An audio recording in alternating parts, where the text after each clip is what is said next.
आप सबको नमस्ते। मैं विभांशु गैदरिंग कलीसिया की ओर से आप सबका एक बार फिर से स्वागत करता हूं।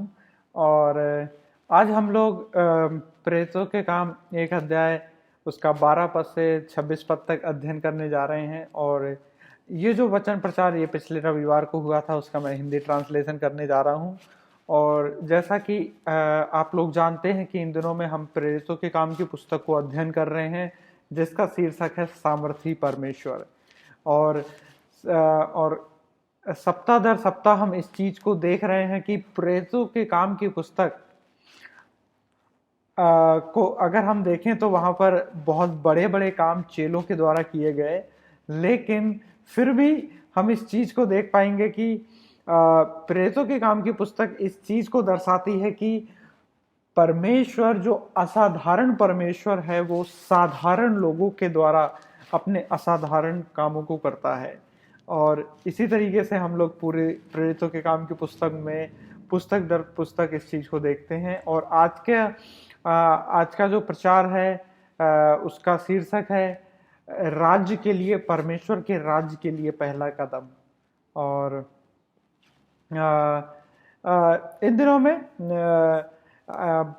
अगर हम किसी ऑफिस की बात करें तो ऑफिस में जैसे कि आपने ऑफिस में कई बार क्या होता है कि एक मीटिंग बैठती है और उस मीटिंग में एक टारगेट दिया जाता है कि इस काम को 2 या 3 महीने बाद पूरा कंप्लीट करना है।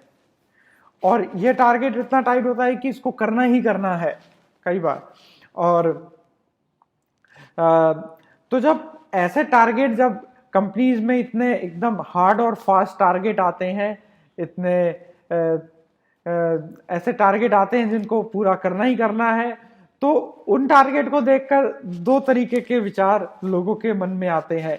या तो कुछ लोग ऐसे होते हैं जो उन टारगेट को देखकर तुरंत ही बिना समय बर्बाद किए हुए अपना प्लानिंग में लग जाते हैं कि इस काम को कैसे कंप्लीट करना है, किसको कौन सा काम देना है, कितने घंटे काम करना है। बहुत सारी वो योजना बनाने लगते हैं और उस काम को एकदम कंप्लीट करने के लिए उनका दिमाग एकदम कंप्यूटर से तेज चलने लगता है। और दूसरे उस प्रकार के लोग होते हैं जो इन टारगेट को देख कर एकदम डर जाते हैं और इन टारगेट से बचने की कोशिश करने लग सकते हैं। हो सकता है वो ये भी सोचने लग जाएं, देखते हैं चलो शायद 1 महीने में कोई नई कंपनी में हमें नौकरी मिल जाए और यहाँ से हम निकल जाएं और इस टारगेट से दूर हो जाएं। और इसी प्रकार से अगर हम यीशु मसीह के शिष्यों के बारे में देखते हैं, सोचें, जो प्रेरितों के काम 1 अध्याय 8 पद में वर्णन है, बताया गया है कि वे ना केवल यरूशलेम में, ना केवल यहूदिया में, ना केवल सामरिया में, बल्कि पृथ्वी की छोर तक यीशु के गवाह बनने जा रहे हैं। और यीशु के ये चेले कौन हैं? यीशु मसीह के ये चेले कोई इंटरनेशनल कोई बड़े लोग नहीं है जो कहीं भी प्रचार करते घूम रहे हैं। वास्तव में ये वो लोग हैं जिन्होंने अपना सारा जीवन, अब तक का जीवन यरूशलेम के आसपास कहीं बिताया था। वो एक गांव, एक कस्बे लगभग वहीं पर रहा करते थे। आप जानते हैं कि वो मछली पकड़ने वाले थे, कुछ लोग चुंगी लेने वाले थे। वो बहुत बड़े लोग या बहुत प्रसिद्ध लोग या बहुत टैलेंटेड लोग नहीं थे।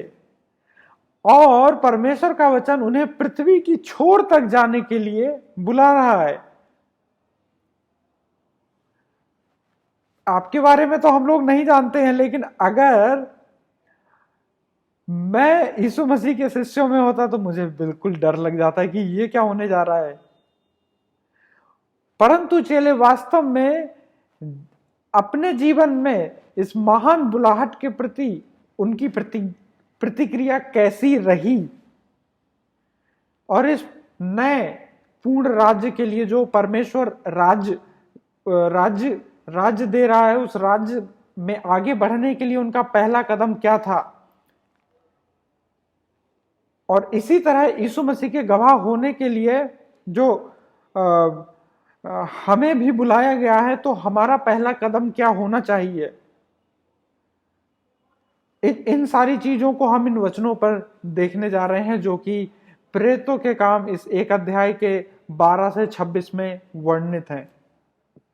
और इसलिए आज का शीर्षक है परमेश्वर के राज्य के लिए पहला कदम।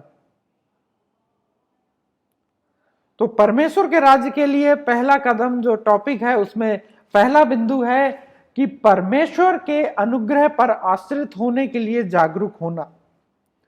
परमेश्वर के राज्य में अगर हमें आगे बढ़ना है तो उसमें हमें सबसे पहले ये जागरूक होना है कि हमें परमेश्वर के अनुग्रह पर आश्रित होना है, हमें परमेश्वर के अनुग्रह के ऊपर डिपेंड रहना है।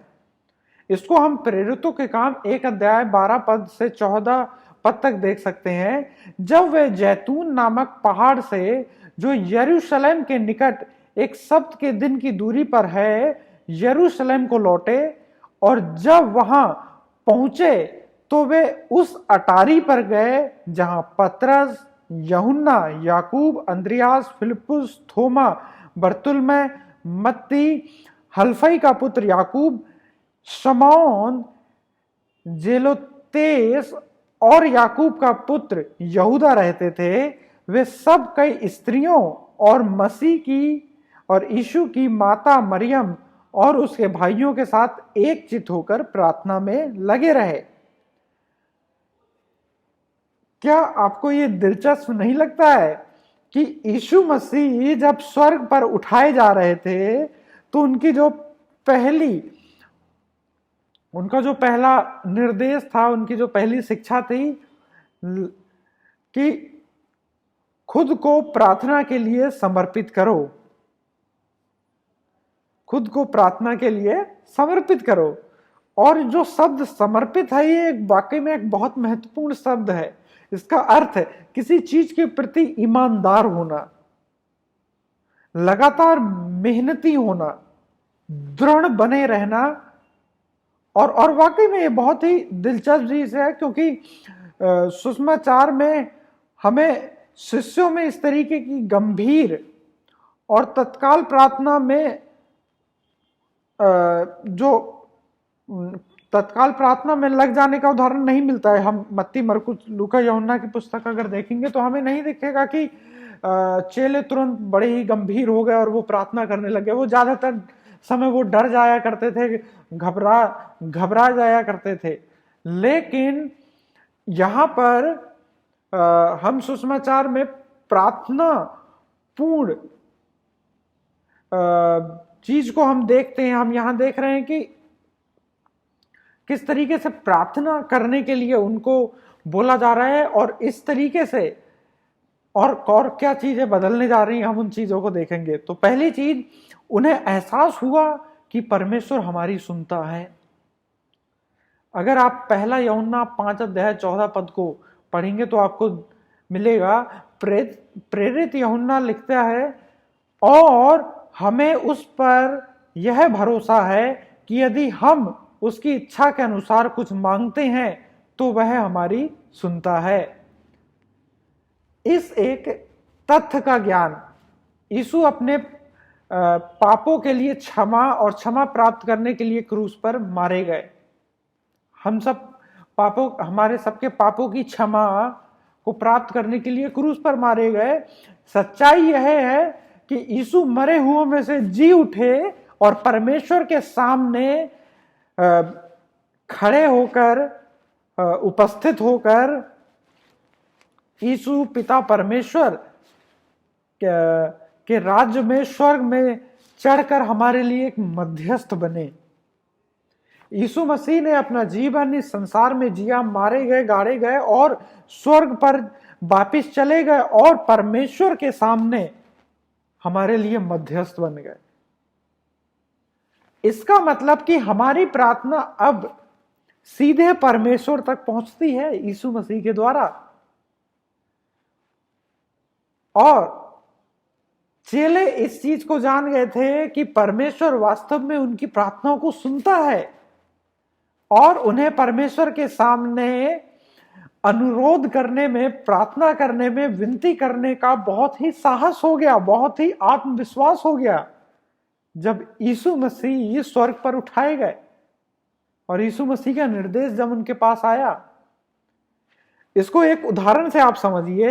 ये बारिश का समय है, हम लोग यहाँ मुंबई शहर में हैं, यहाँ पर इंटरनेट की काम करने के लिए हमें जरूरत होती है, और इस बारिश में पानी भर जाता है, टावर गिर जाते हैं, जो तार होती है इंटरनेट की वो खराब हो जाती है, और नॉर्मली फोन लगाते हैं कस्टमर केयर को कि हमारे यहाँ इंटरनेट नहीं चल रहा है। कस्टमर केयर कहता है हाँ ठीक है, आप किस इलाके में रहते हैं, आपकी समस्या सुलझा दी जाएगी। लेकिन देखते हैं 1 दिन हो गए, 2 दिन हो गए, समस्या का कोई निपटारा नहीं हुआ। हम फिर दोबारा से फोन करते हैं और इस तरीके से परेशान हो जाते हैं कि अब ये कौन ठीक करेगा। लेकिन मानो कि जो इंटरनेट कंपनी का मालिक है, उसका बेटा मेरा अच्छा एक दोस्त है, मेरा जान पहचान वाला है, तो मैं उस कस्टमर केयर की वजह डायरेक्टली उसके बेटे को फोन लगाऊंगा, अरे भाई साहब मेरा इंटरनेट जरा ठीक करवा दीजिए, बहुत जरूरी काम है ऑफिस का, और तुरंत ही मेरी बात सुनी जाएगी और मेरे यहाँ पर तुरंत ही इंटरनेट की समस्या का निपटारा हो जाएगा। दूसरी बार जब दोबारा ये समस्या आएगी, मैं दोबारा उसको फोन लगाऊंगा, भाई साहब ये जरा ठीक करा दीजिए, देख लीजिए एक बार, मैंने कस्टमर केयर को बहुत बार कॉल की, कुछ भी नहीं हुआ। तो आप देख सकते हैं कि अगर डायरेक्ट हमारा बातचीत किसी ऐसे व्यक्ति के साथ होती है जो हमारी सुन रहा है, जिसके सुनने से हमारा काम पूरा हो जाएगा, तो हमें कितना साहस हो जाएगा, हमारे अंदर कितना आत्मविश्वास हो जाएगा, हम कितने कॉन्फिडेंस हो जाएंगे कि चलो फोन करते हैं भाई, ये बंदा एकदम काम का है। उसी प्रकार से जब हम परमेश्वर को देखते हैं तो परमेश्वर के स्तर तक हमें पहुंचना तो बिल्कुल भी संभव नहीं है, लेकिन यीशु मसीह हमारे लिए मध्यस्थ बन गए हैं और हम यीशु मसीह के द्वारा अपनी कोई भी बात पिता परमेश्वर तक पहुंचा सकते हैं। और ये बात कितनी ही हमारे लिए एक शांति भरी बात है। तो पहला जो अगर हम चेलों के बारे में देखें कि वो हमें ये जागरूक होना है कि परमेश्वर का अनुग्रह के ऊपर हमें आश्रित होना है।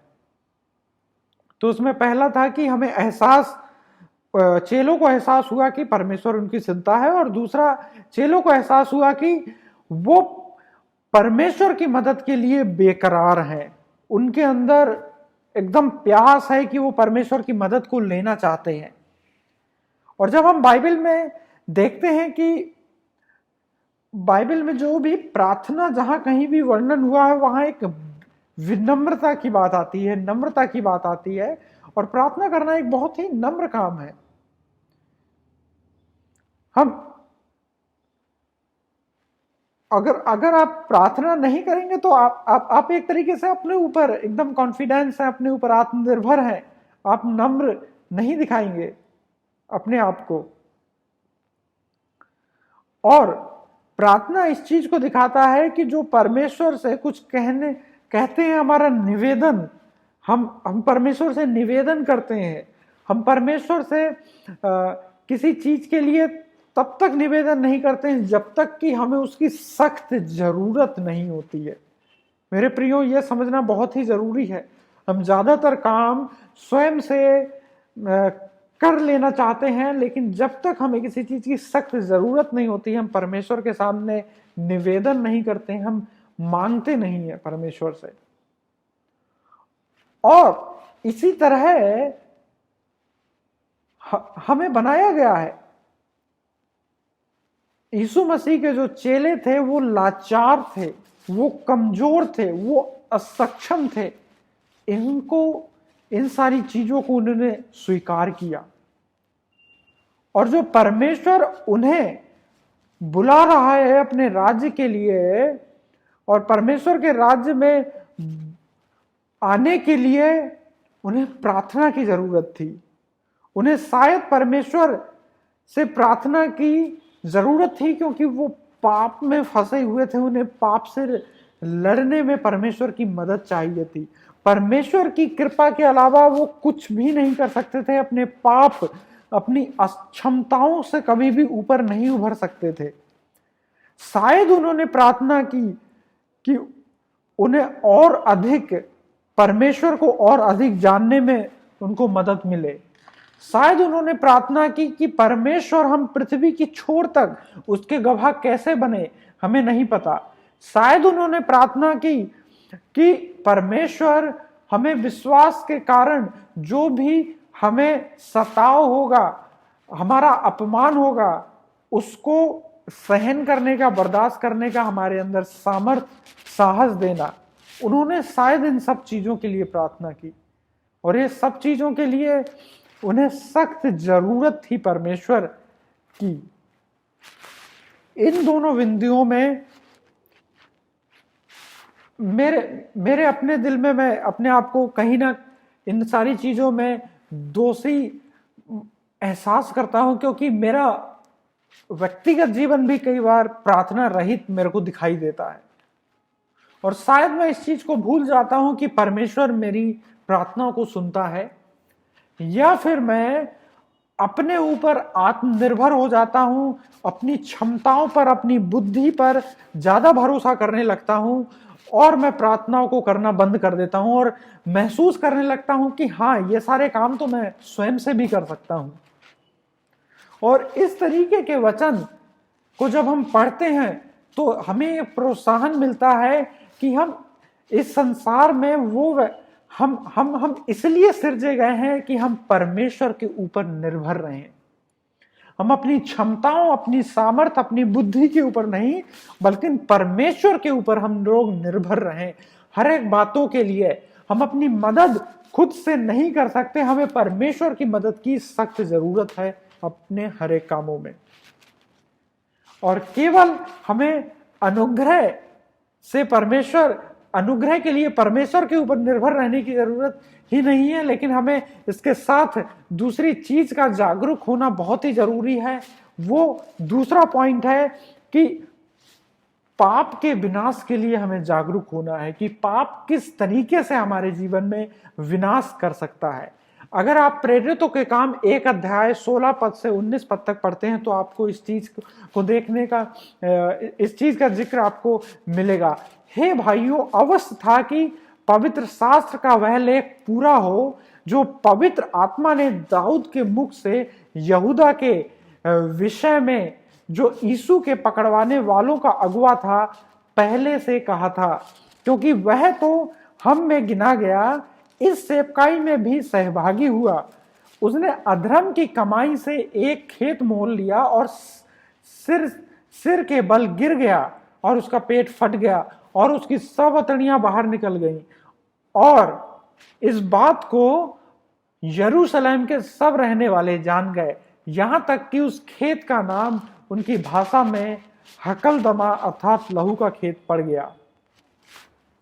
इस तरीके का जब हम वचन पढ़ते हैं तो ये वचन बहुत ही हमें दुख और परेशान कर देता है। हम कई बार सोचते हैं कि बाइबल में क्यों इन सब चीजों का वर्णन है, बाइबल में अच्छी चीजों का, पॉजिटिव चीजों का, सकारात्मक चीजों का वर्णन होना चाहिए। शायद हमारे बच्चों के लिए बहुत ज्यादा अच्छा नहीं है इस तरीके के वचन, लेकिन ये किस ओर इशारा करता है मेरे प्रियो, ये हमें जानने की जरूरत है कि पाप के विनाश की ओर इशारा करता है, कि पाप कितना भयंकर और विनाशकारी होता है।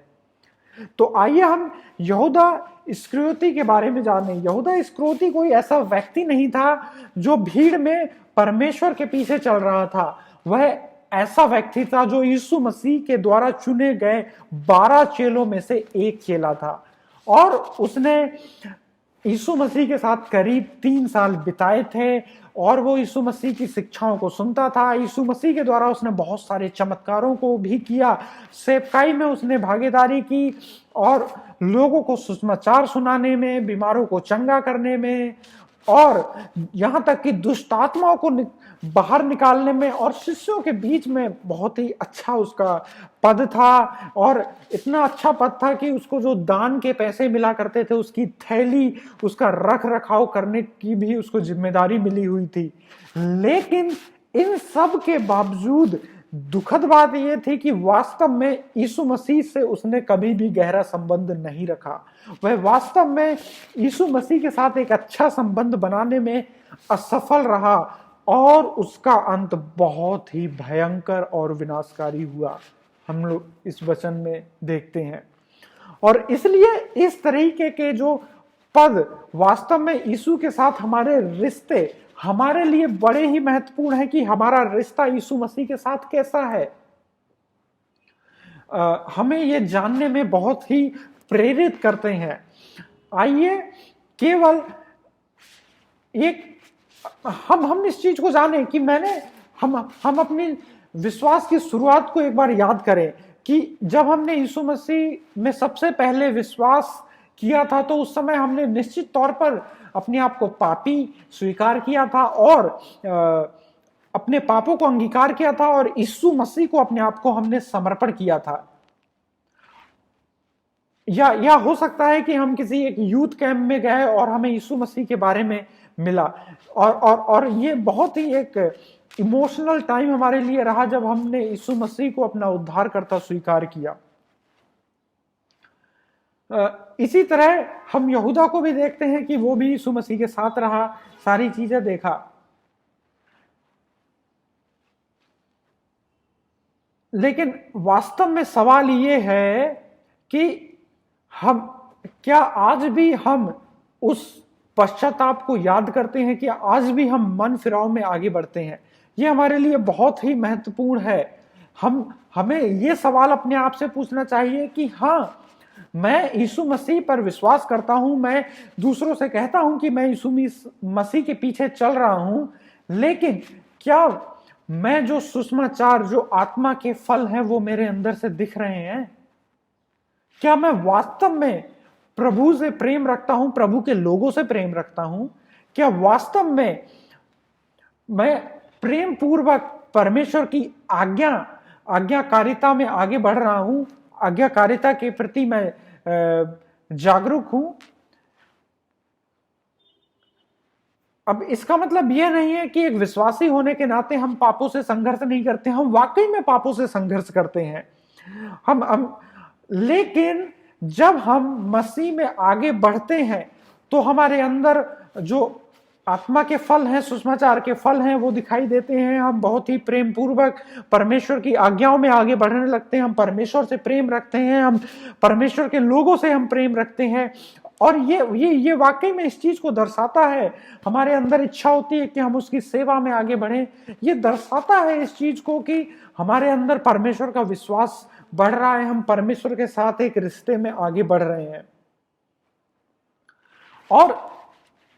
और वाकई में ये वचन, ये प्रश्न हमें मूल्यांकन करने में हमें चुनौती देते हैं कि हमें अपने रिश्ते की जांच करनी है परमेश्वर के साथ में, कि हम किस प्रकार से परमेश्वर के साथ में अपना रिश्ता, अपना संबंध कर रहे हैं। और इसलिए महत्वपूर्ण है कि हम स्थानीय कलीसियाओं में का हिस्सा बने। स्थानीय कलीसियाएं मतलब जो हमारे आसपास संगति होती हैं, संगति सभाएं होती हैं, चर्चेज लगते हैं, हम उन चर्च का हिस्सा बने और उन पर लगातार उस चर्च में हम आए और लोगों के साथ हम एक अच्छा संबंध रखें, जिससे कि ये हमें मदद मिलता है कि जब हम पापों में गिरते हैं, जब हम परमेश्वर से दूर चलते हैं, तो कलीसिया के लोग हमें मदद कर सकें, हमें एहसास दिला सकें कि हमारा संबंध परमेश्वर के साथ सही नहीं दिख रहा है।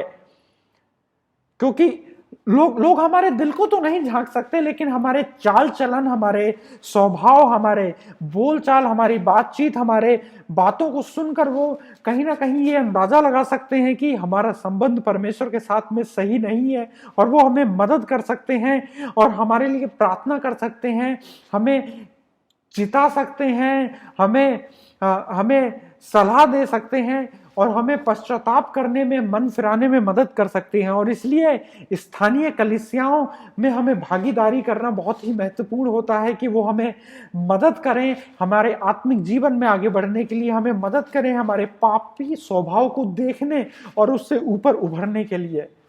तो हमारे लिए महत्वपूर्ण है कि ये जानना कि पाप कितना भयंकर है, कितना विनाशकारी है, और पाप के प्रति हमें जागरूक होना है। लेकिन केवल परमेश्वर की कृपा के ऊपर हमें निर्भर होना और पाप के लिए जागरूक होना ही काफी नहीं, लेकिन इसके उलट हम इस एक और चीज को देखते हैं कि परमेश्वर की जो योजनाएं हैं वो निर्णायक योजनाएं हैं, उनसे हमें अवगत होना है।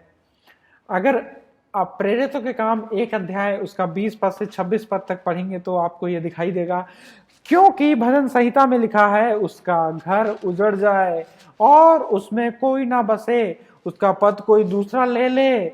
इसलिए जितने दिन तक प्रभु यीशु हमारे साथ आता जाता रहा, अर्थात यूहन्ना के बपतिस्मा से लेकर उसके हमारे पास से उठाए जाने तक जो लोग बराबर हमारे साथ रहे, उचित है कि उनमें से एक व्यक्ति हमारे साथ उसके जी उठने का गवाह हो जाए। तब उन्होंने 2 को खड़ा किया, एक यूसुफ को और जो बरब्बास कहलाता था उसका उपनाम युस्तुस है, दूसरा मत्तिया को, और यह कहकर प्रार्थना की, हे प्रभु, तू जो सबके मन को जांचता है, यह प्रकट कर कि इन दोनों में से तूने किसको चुना है कि वह इन सेवकाई और प्रेरिताई का पद ले, जिसे यहूदा छोड़कर अपने स्थान को गया। तब उन्होंने उसके बारे में चिट्ठियां डाली और चिट्ठी मत्तिया के नाम पर निकली, अतः वह उन 11 प्रेरितों के साथ गिना गया। हम यहूदा इस्करियोती के पाप के बारे में जानते हैं और वो पूरी तरह अपने पाप के लिए वो जिम्मेदार था। वो जो बुलाहट उसके लिए थी, वो बुलाहट में वो जिम्मेदार और ईमानदार नहीं रहा। लेकिन इन सब से परमेश्वर की योजना को कोई फर्क नहीं पड़ा। परमेश्वर की जो योजनाएं हैं वो निर्णायक योजनाएं हैं और वो हमेशा आगे बढ़ती रहती हैं। हम इसके 20वें पद में देखते हैं ना कि भजन संहिता में लिखा है, तो परमेश्वर पूरी तरह से जानता था कि यहूदा के जन्म से पहले ही यीशु यहूदा को जानता था कि वो धोखा देगा। वास्तव में यहूदा जगह लेने के लिए भविष्यवाणी पहले से हो चुकी थी और इसका आश्चर्य, और जो यहूदा ने विद्रोह किया और आज्ञाकारी नहीं रहा, इससे परमेश्वर की योजनाओं कभी भी बाधित नहीं हुई।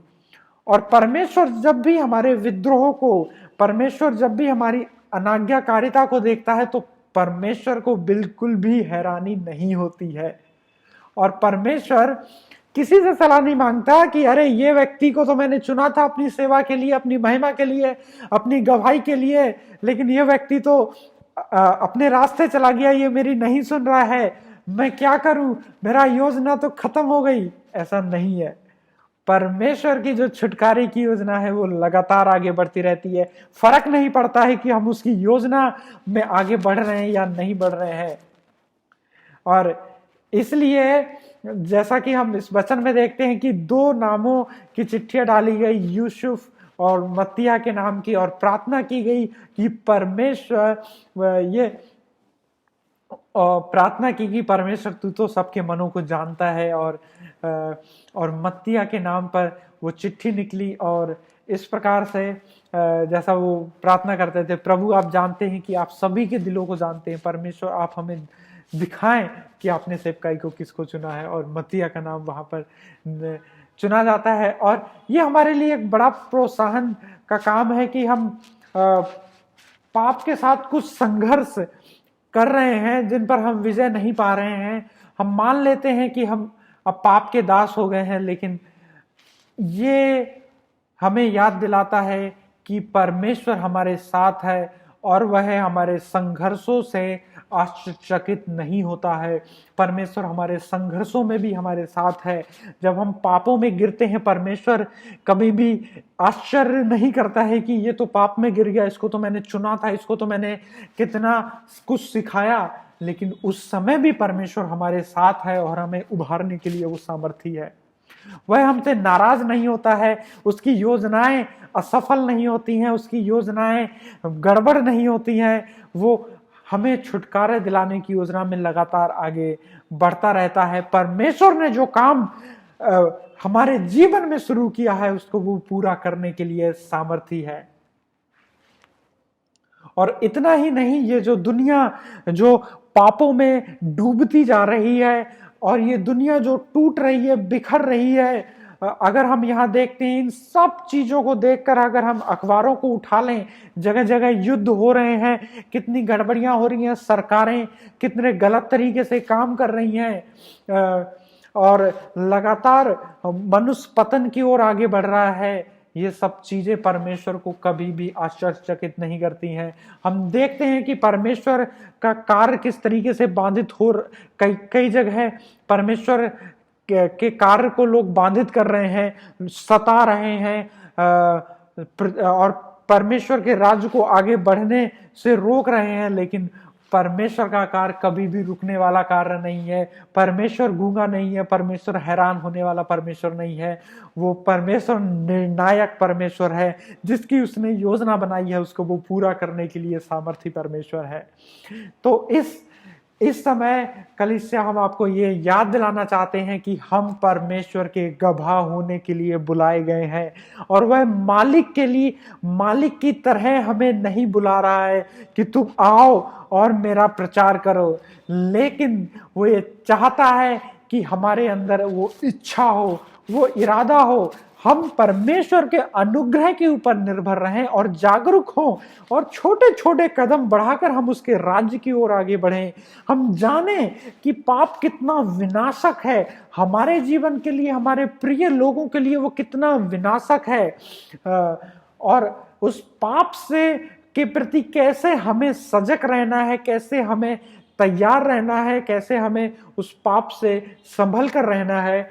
और परमेश्वर के पवित्र शास्त्र वचन के द्वारा उसके प्रकाश में हमें हमारे जीवन को लगातार जांचते रहना है कि हम जो परमेश्वर की निर्णायक अंतिम योजना है उसके साथ हम दृढ़ संकल्प के साथ आगे बढ़ते रहें। परमेश्वर की जो भी योजनाएं हैं उसको कोई रोक नहीं सकता, उसको कोई बाधित नहीं कर सकता। और फिर उस पर हमारा जो भरोसा है, हम उसकी गवाही हमें आगे कैसे देनी है, हम उसकी गवाही को दूसरों तक कैसे पहुंचा सकते हैं, आने वाले सप्ताह में इसके बारे में हम जानेंगे। तो इन वचनों के द्वारा परमेश्वर आपको आशीषित करे। और एक बार फिर से मैं याद दिला देना चाहता हूं कि आज का जो टॉपिक था वो ये था कि परमेश्वर के राज्य के लिए पहला कदम, और उसमें से जो पहला कदम था कि हमें जागरूक होना है कि हमें परमेश्वर के ऊपर पूरी तरीके से उसके अनुग्रह पर निर्भर रहना है। दूसरा कि हमें पाप के विनाश के प्रति जागरूक होना है। और तीसरा, परमेश्वर निर्णायक है, उसकी योजना कभी भी असफल नहीं होती है। आइए हम प्रार्थना करें। धन्यवाद प्रभु, हम आपका धन्यवाद करते हैं कि जो आज आपने वचन दिया, इन वचनों के द्वारा आपने हमारे जीवन को उत्साहित किया, हमें एहसास दिलाया कि हमें जागरूक होना है कि आपका अनुग्रह हमारे लिए सब कुछ है। हमें जागरूक होना है कि पाप कितना विनाशक है। हमें जागरूक होना है कि आपकी योजना निर्णायक योजनाएं हैं और अपने राज्य की ओर पहला कदम बढ़ाने में आप हमारी मदद और अगुवाई करें। आपका धन्यवाद करते हैं और प्रभु यीशु मसीह के नाम से मांगते हैं, आमीन। प्रभु आपको बहुत ही आशीष दें। धन्यवाद।